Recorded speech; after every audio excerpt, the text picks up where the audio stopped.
Yuliia, I'm happy and really glad to welcome you, first of all, in Austria, in Vienna, the city that's expecting for Eurovision. So maybe you brought it already, partly. And it's really interesting feeling for me because I know you since a couple of years. I know you in 2D format, let's say, online, but I don't see any difference when I met you here in city center of Vienna, and that's amazing. And thank you so much for saying yes to my invitation to my podcast, and that's the first episode of Curly Talks, my podcast. Why? I just want to explain to you and to everybody who will watch or will listen to our podcast. So Curly Talks, obviously because I'm curly, but obviously and very logically not today. So yeah, I prepared. But thank you, Yuliia, because you you are curly, so you're responsible for curly part today. Yes. And secondly, it's not only because of appearance, but Curly Talks is because of our life. So our life is not straightforward. There are so many layers, and it's sometimes curly, wavy or curly. So that's the essence behind.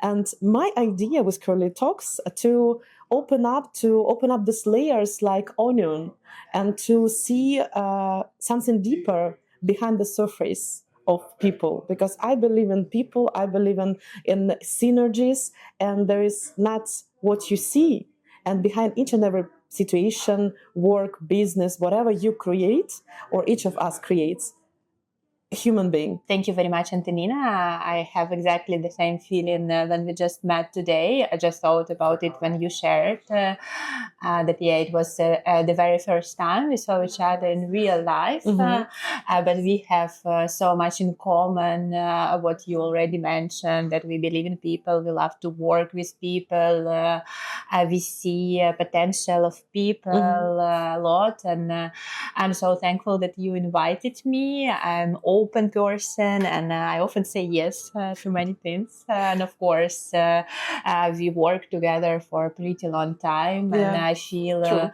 free and open to share wherever you want in your podcast. And I'm glad if this, I don't know, inspires somebody or helps or whatever, just interesting to listen, because I find I have quite unique experience.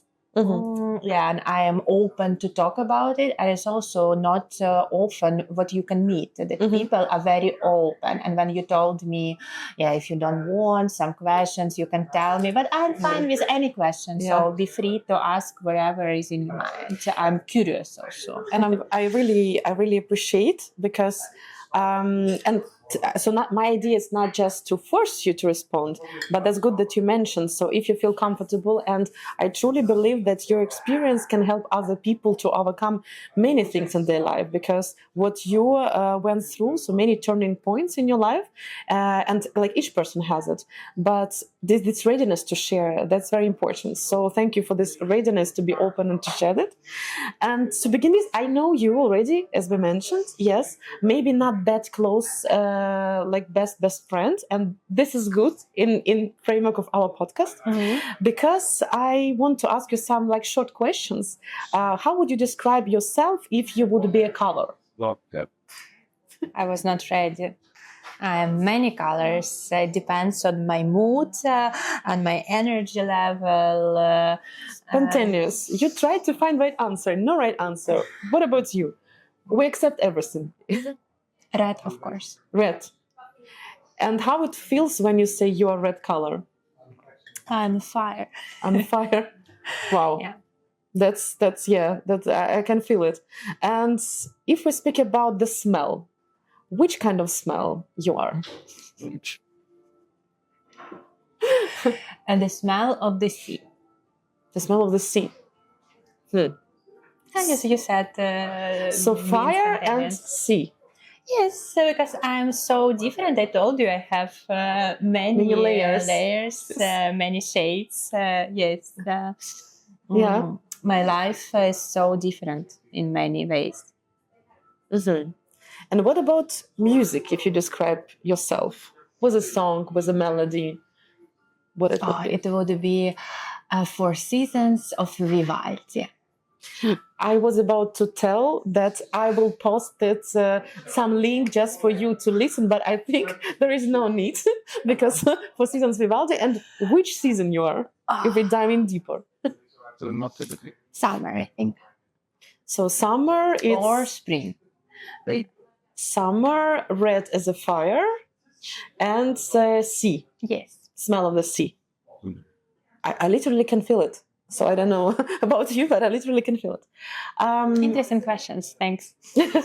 I try my best. No, it was honestly, it was spontaneous. But for me, through these feelings, through different channels, how we understand this world, and we have many channels, so I can feel you more, not just understand, but also to accept as you are with all the sense. So thank you. It was really interesting for me. I didn't expect it. Me neither. Yeah, I know you. I know some situations of your life. I know some stories, something that connected us. Also, coaching connected us quite a lot. And I think the mutual understanding of senses, values, and so on. But if you don't know me and we happen to be an elevator, how would you introduce yourself? Yeah, it's also a difficult question because my story is barely fit in a like small speech, like elevator speech. Yeah, I'm Yuliia.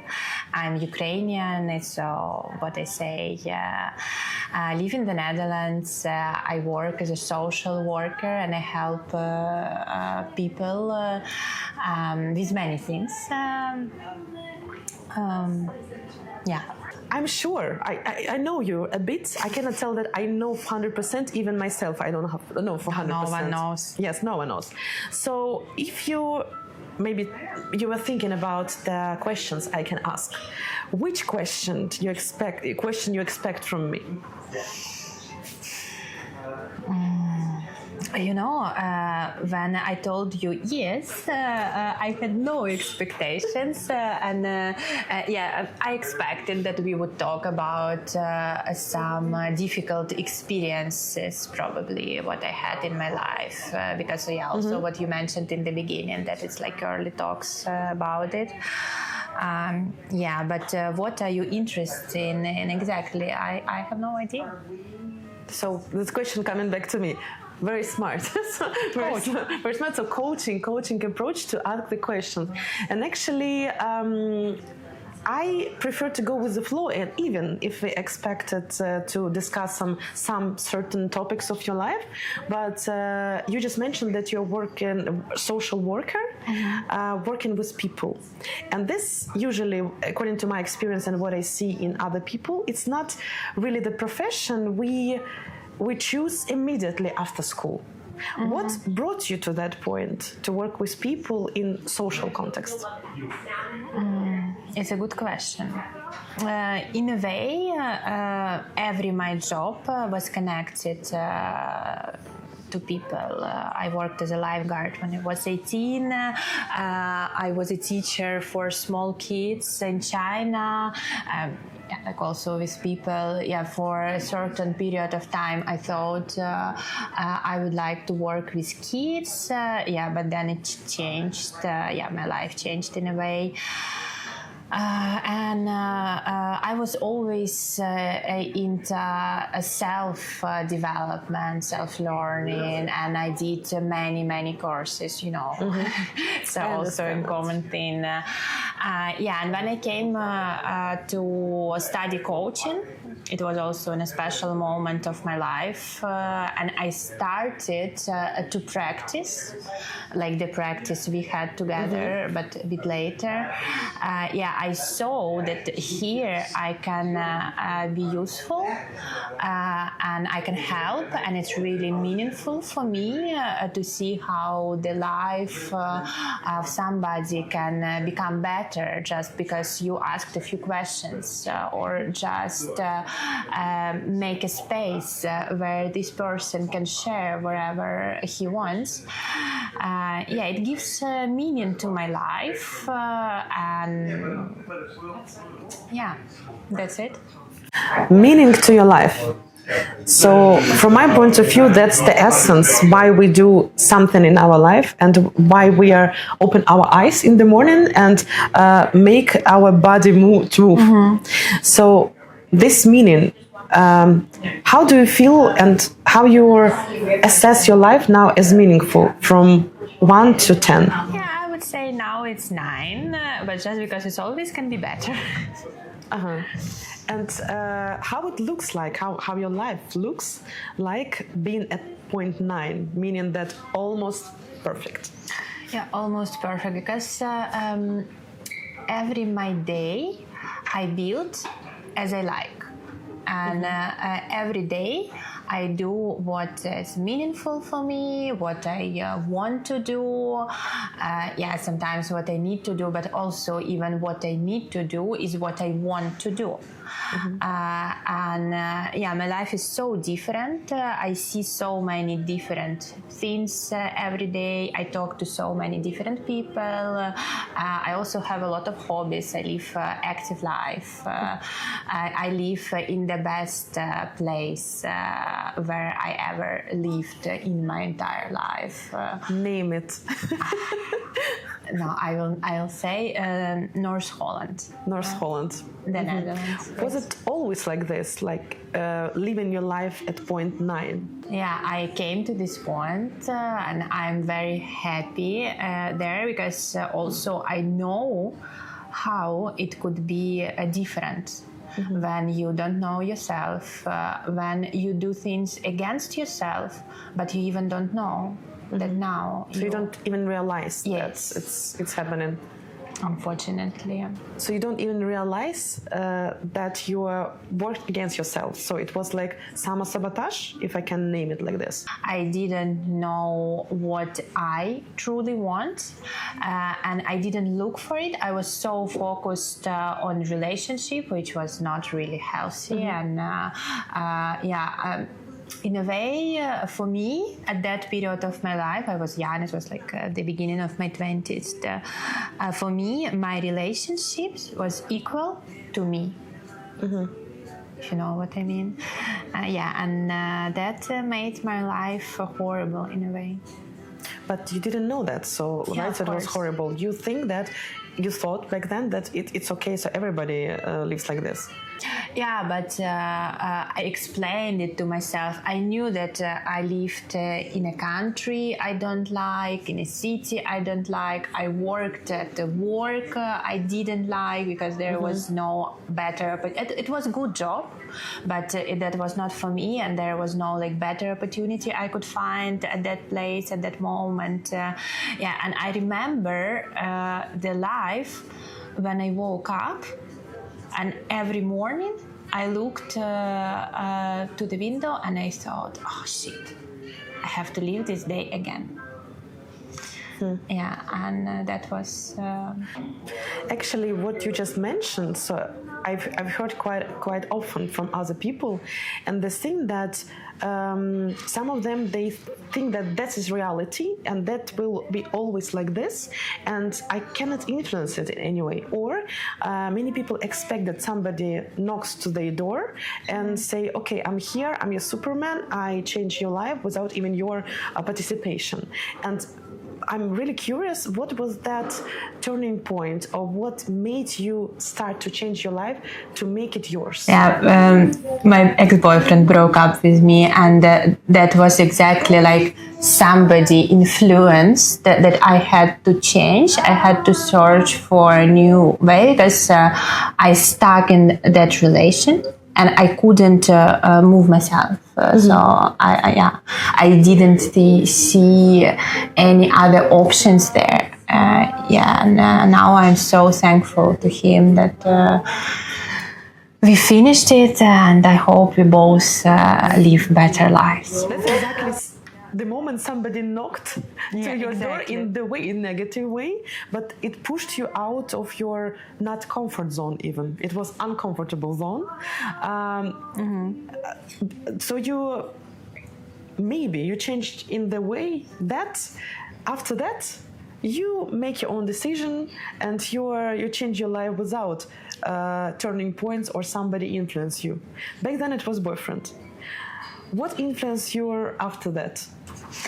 I think many things influence us all the time, and of course, like, we are social people. I cannot say that nothing influenced me, and back then I also wanted to break up, but I had not enough inner power to do that. And what I could do, just accept it. And I was also so happy but sad. And I came back to Ukraine. I wanted to spend there 6 months approximately to understand what to do. And that was in the end of January 2022. Mm-hmm. So you wanted to come to Ukraine, January 22? I came. You came. So you wanted to come back to Ukraine in January 22? And you came? I came, yes. And you came. I came back. And then February 22 happened? Yes. The war? And then it's another turning point in life of many Ukrainians and generally in the world. Mm-hmm. How it was for you? How it influenced your life and your decisions? So I left on the second day of the war, and I came back to the city I hated.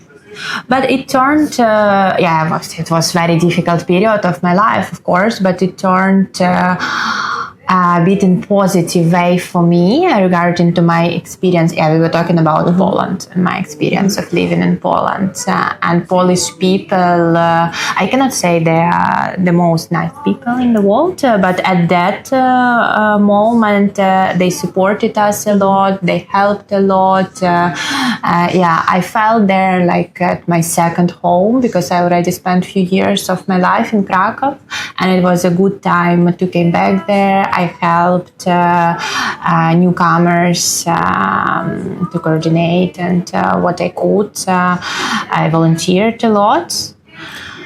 That was my life in 2022. I'm really impressed because what I've noticed from your story, when you left Ukraine, it's a really difficult situation. Nobody knew what will happen, what is going on. Everybody were scared, extremely scared.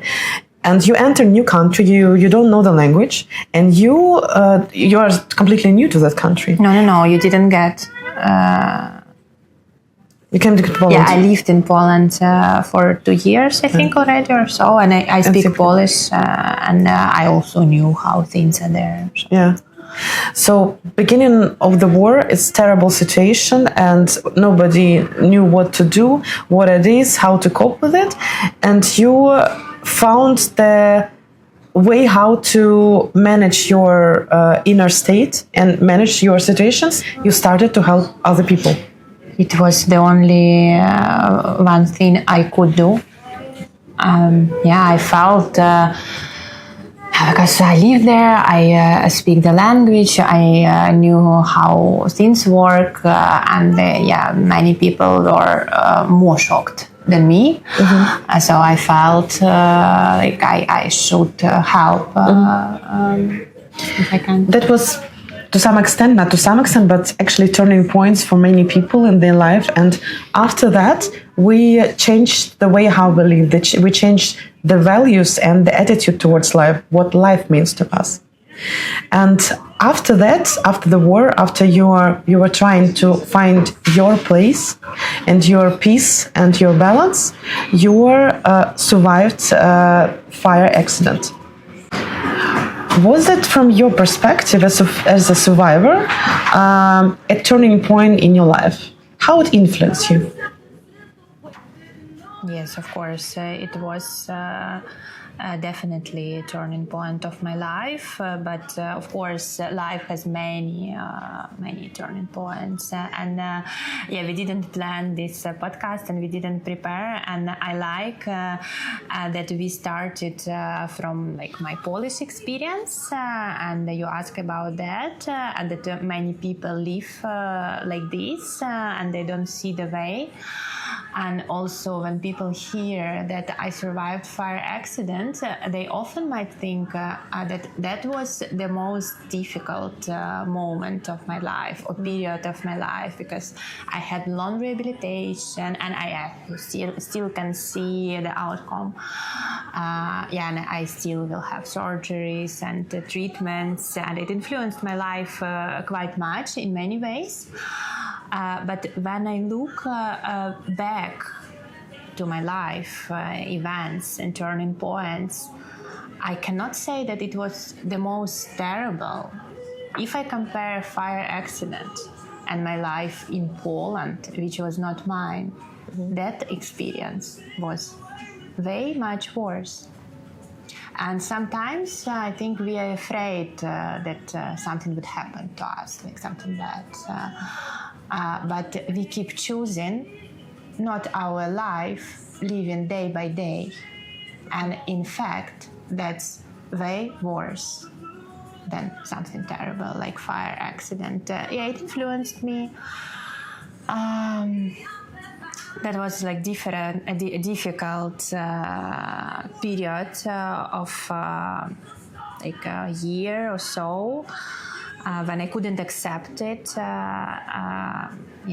it was difficult to see myself in a mirror. It was difficult to talk to people. I was hiding myself. I didn't want to make any photos or videos, whatever.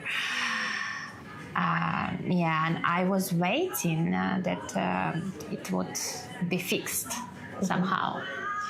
But it didn't.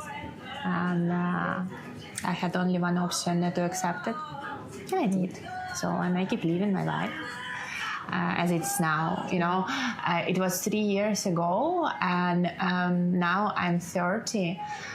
I don't know how my life would be without this experience. So this is just part of me, and I'm burn survivor.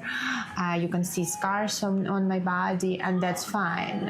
And I share my story, I talk about it, I'm very open, I have many friends. This event also gave me so many things what I appreciate in my life, in a way it worth that. Yeah, thank you so much for sharing this experience. And I cannot imagine, and I wish nobody could go through this experience. But this sometimes this question of acceptance, actually, that's really resonate with me, because we have all. I tend to the idea that we all have our own scars on our souls, different situations, and we carry it. You have it inside and outside, and you could accept this. I really want you to share this experience of yours. What helped you accept the life, appearance, new life of yours as it is now? Yeah, that's a good question. And of course, there is no recipe I can give. It's like a complex of many things. I have very good doctors, and my rehabilitation was quite great. I also went through therapy, and I read many books. I was inspired with many burn survivors on social medias and their stories. The idea that my life is still here and it's still going on, and I still can enjoy it.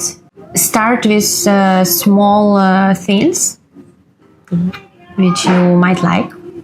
And even if you don't like them at the moment, let it be and keep doing it little by little. And it helped me to remember, like some small trips somewhere when I saw beautiful nature and I felt nothing. I started to run and it was like very difficult. I didn't like it. But then was one day when I felt joy again, and I kept running, and I was happy, just because I can do it. And now every time when I do something like running or biking or wherever with my body, I'm so grateful that I can do it. So that was really priceless tips from your side, priceless because you went through this and what helped you, and we see you as an example.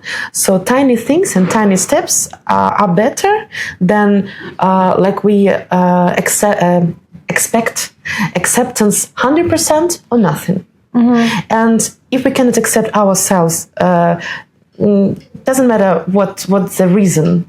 So it makes no sense to start, because it takes time, and we don't like to use this time going through unpleasant things.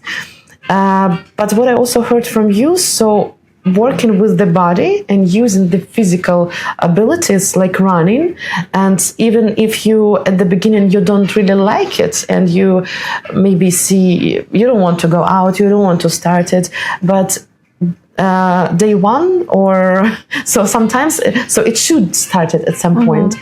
And with the time, if you support your body, it will tell you, it will support your mental health. And that would happen in your case. You mentioned like really serious and good things, but I've seen on your Instagram that you dance. So, and I've seen that you dance really good, and I see from the body language that you enjoy it. So when dancing came to your life? Oh, nice that you asked, and thanks so much for your compliments. It means a lot to me, because I started it recently, I think in February, so it was just like a few months ago, and I never actually danced. Yeah. Really? Yes. Only like at a party, you know, as a teenager. Yeah, and that was also in my mind, you know, as a coach, that we know everything, and I have quite good intuition, but I also often don't listen to it. And there was salsa in my mind for a long period of time. So in a way, I knew that this is something for me, and I saw a small advertisement, try out or so, and I tried. It was just a coincidence of good time, good location, and then I met my teacher. He's really great, so inspired person, and so good energy from him. And he has a school in Harlem, the city I live near. And I started to go dance, and this is a very interesting journey. It's also, yeah, of course, it's a big challenge, even if you don't have scars on your face, and you have to dance with different people on the floor. Yeah, it's scary and not comfortable in the beginning. But now I do feel I'm enjoying and I dance better, a little bit more confident, and I learn in this dance so much also about my relationships with men, how I act. And so also, who is leading is also influenced your like dancing? Leading is easier. Yeah, I said this because the idea of my school is everybody is a leader and everybody is a follower. So I started with the follower part, but then at one moment I had to lead, and I was also scared. Oh my God, I have to lead now. But then when I tried, I really liked it, and I feel you never came back to following. Yeah, I came back, but as a follower, you must just, you know, to trust 100% and don't think about anything, just follow. And it's so hard for me as for a person also like immigrant. I live in a foreign country. I live alone. I have to deal with so many things every day, and everything is on my shoulders. So it's like fighter mode all the time. And actually what you just mentioned regarding the leading relationship of a dancing relationship, it's really like mirror of like like boyfriend-girlfriend relationship, but also it's also mirror how we accept control and give control to somebody else, also in the life generally. So it's really interesting how we can notice it in really small things. Yeah, we just enjoy our life, and then suddenly, I do it exactly in my life. So people go dancing, and you will learn about yourself, self exploration. Yeah, and it's also the same for me with running. When I run, I also learn a lot about myself, and this sport helps you to move and to achieve your goals. If I know that I can run half marathon, then I know, oh wow, I can do that. I can do many things, and it's so like supportive thought. When I have doubts about myself, then I think, oh, Yuliia, wow, you did that, this, and it also helps. So these achievements, if you, for instance, set a goal today, I will run 30 minutes with this speed and so on. If you achieve this mini goal, so it influences your like well-being and your confidence in yourself. In a way, yes. But for me, I don't set goals like this towards running. For me, if I go to run, that's already great. Because, I laid in a hospital. I couldn't get up from my bed and go to the toilet on my own. And when I had this experience, and then when I can run 10 or 30 or like half an hour, and I think, oh, wow, I can run. And this question just came to my mind, coming a bit back to acceptance. I wonder, so when you've noticed that acceptance came to your life, what was that? Sport was already there, some achievement was there. Like, what was this like evidence for you? Yes, I accepted myself. One girl texted me in my Instagram, and she shared her idea to do the project to make photos of people with scars, and she invited me to participate. I said yes. As you know, I often say yes to things, but at that moment I didn't see beauty in myself, in how I look. I kind of accept. Maybe I accept, but for me, even with this acceptance, it was not fine. That was not the 100%. That was not like the point where I wanted to be and to feel, 10 of 10. And then we went to do these photos.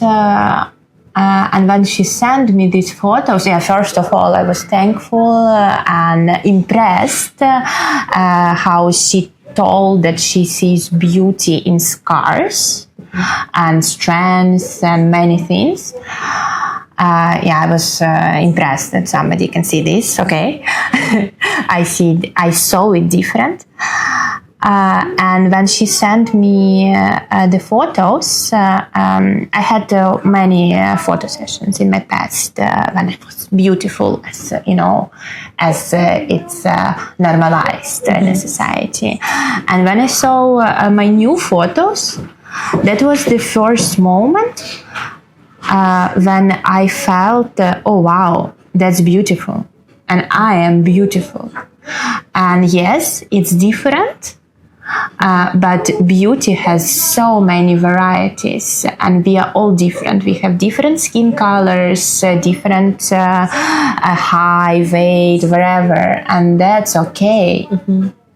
If you choose to see beauty, you can see beauty like one dimension. Anyone, yeah. Seeing beauty in each moment of your life. Maybe it is appearance, maybe it is color, maybe it is something else. But this is amazing talent, and what you got through everything that you went through, and how it helps you to work with a social worker with people now in Netherlands.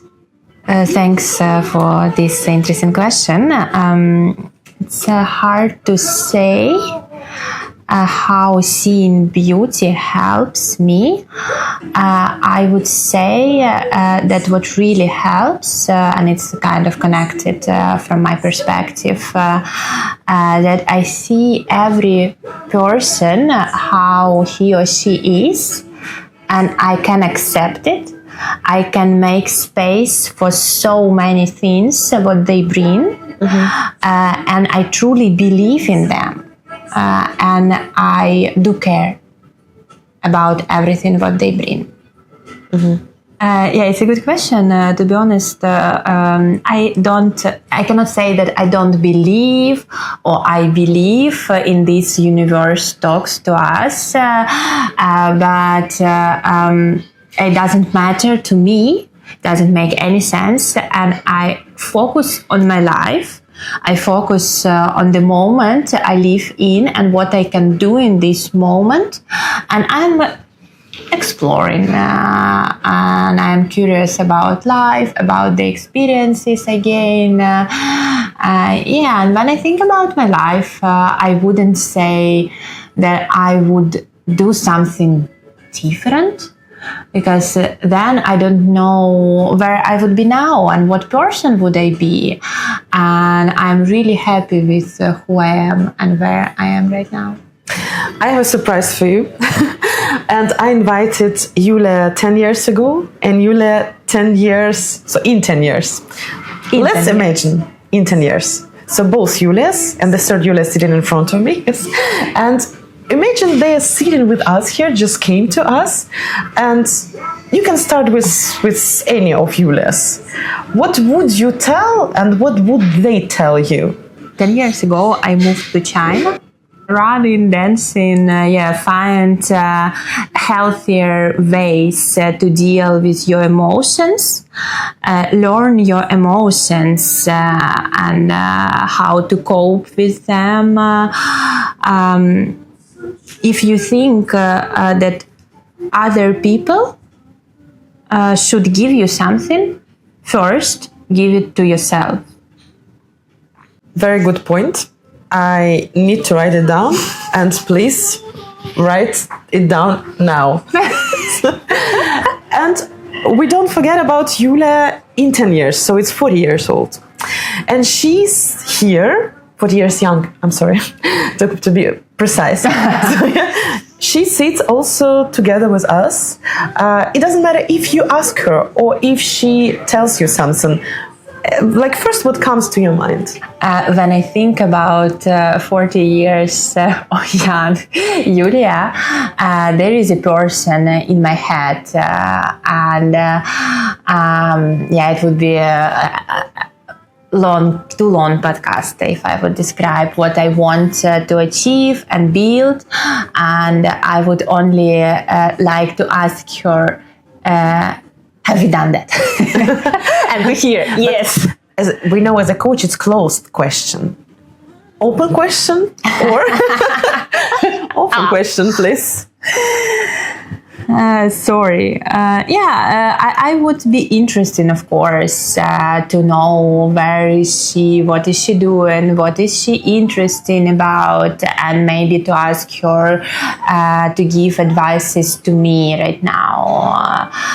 But I am pretty confident, and I am pretty sure that with the way how I move right now, I can reach that point if I choose it.